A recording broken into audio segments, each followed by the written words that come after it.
Next person that we have coming up, by the way, I sent out an email earlier today. I'm like, if you don't want your name massacred, please spell it or pronounce it to me phonetically. Because I was going to kill this. And he wrote back, it's E-L-A-W-N, like Elan, salami. So, but BenAmi instead of salami, which gets me to say it, Elan BenAmi. Which is great, and he's fantastic. He said that around the table, his family likes to share a story when he was a child and decided to protest timeout by pooping and throwing it at the ceiling.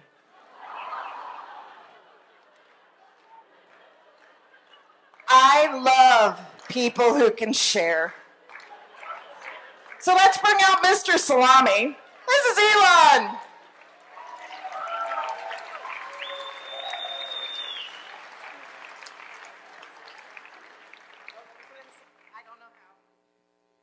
He wants the mic in the stand.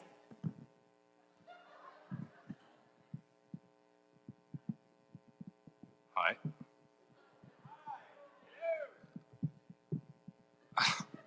Okay. So, why give a talk about synchronicity? Well, it was a series of events. It started with a friend asking me, what interests you? I had been reading a lot about singularity. I meant to say singularity, but I accidentally said synchronicity. She said, I love synchronicity. I said, me too.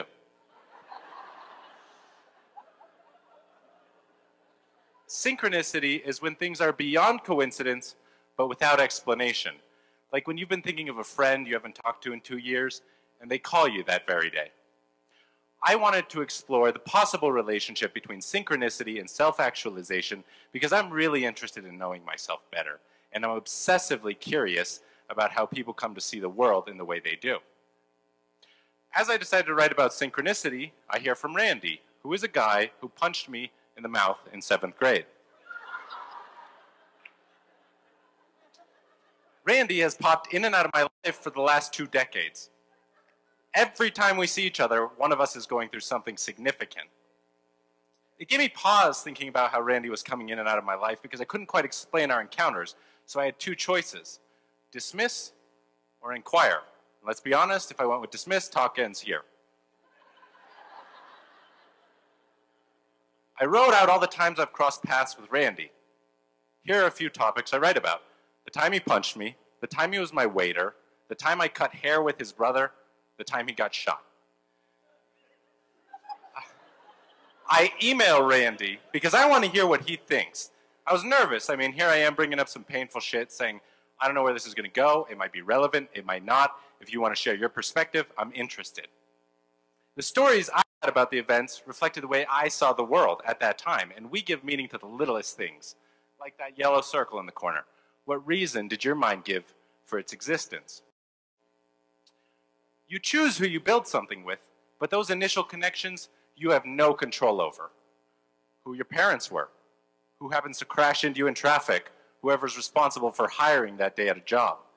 We long for meaning, but some things are beyond our faculty. We just don't have the whole picture. That's not the human experience. I was curious about meeting Randy, but I'm clear I won't ever see the whole picture.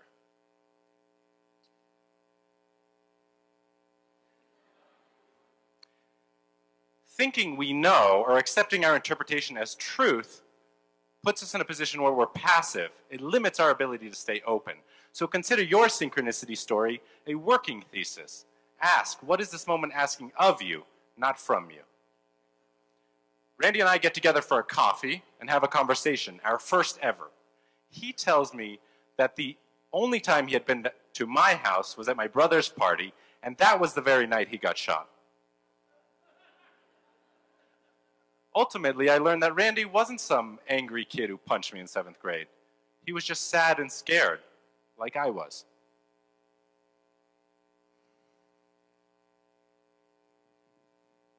So, now, there's a temptation to assume the story is over.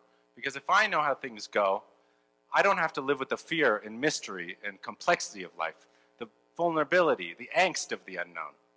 But if we step back into the unknown, there's space here. Structure melts for a moment. It is only from nothingness that something new can arise. When you get a punchline, it doesn't have to be the punchline.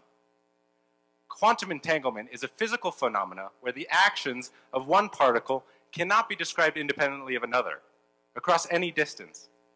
I think Randy and I have some sort of entanglement, a dance that's playing itself out.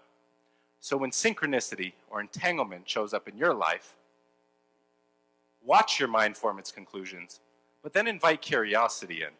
Without curiosity, Randy would have just been a bully or a victim or a waiter or whatever I labeled him. The finger pointing at the moon is not the moon, and neither is the light you see when you look up at it. What matters is that we pay attention, that we wake up and move outside of the constructs that limit our self-exploration and actualization. So the process of openness involves the elegance of holding two things at once. A, your constructs, feelings, and experience, and B, a sense of curiosity, wonder, awe. Who is your Randy?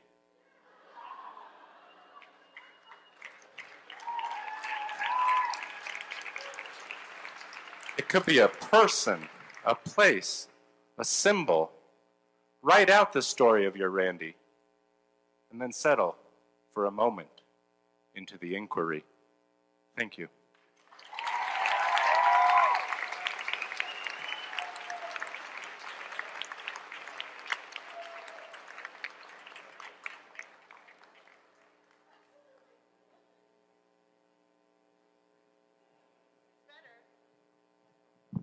He just thanked me for telling all of you the poop story.